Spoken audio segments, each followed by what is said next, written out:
उन्होंने कहा कि मैंने जो कुछ सीखा है 3 व्यक्तियों से सीखा है। बुद्ध से सीखा, कबीर से सीखा और ज्योतिराव फुले से सीखा। लोग कहते हैं कि आज़ादी के संघर्ष में उन्होंने उतना साथ नहीं दिया। ठीक बात है, उनकी अपनी प्राथमिकताएं थी। 1942 से 46 तक जब स्वाधीनता संग्राम एकदम चरम स्तर पर था, वो वायसराय की काउंसिल में श्रम मंत्री थे या श्रम विभाग के प्रमुख थे।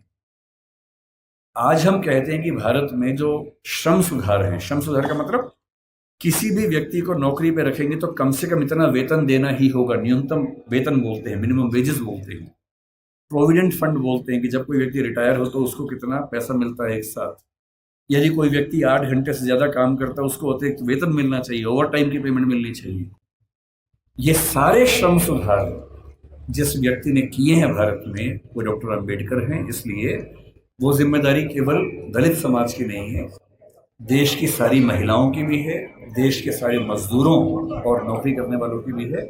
इन सब के प्रति, सब ठीक है ना? इन सब के प्रति डॉक्टर अंबेडकर की भूमिका ऐसी है कि हम उसको भूल नहीं सकते।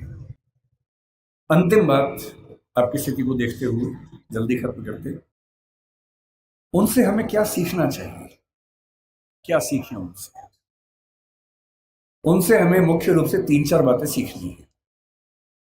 उन्होंने कहा कि मैंने जो कुछ सीखा है 3 व्यक्तियों से सीखा है। बुद्ध से सीखा, कबीर से सीखा और ज्योतिराव फुले से सीखा।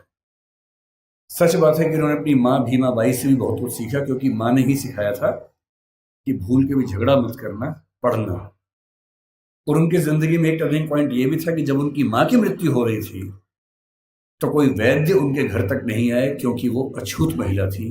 तो वैद्य उनके घर में कैसे आ सकता था?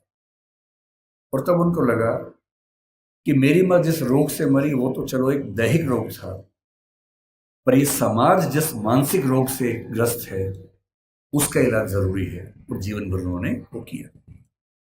अम्बेडकर जी से आपको और हमें क्या सीखना चाहिए? मैं तो अपने हिस्से का सीखता हूँ।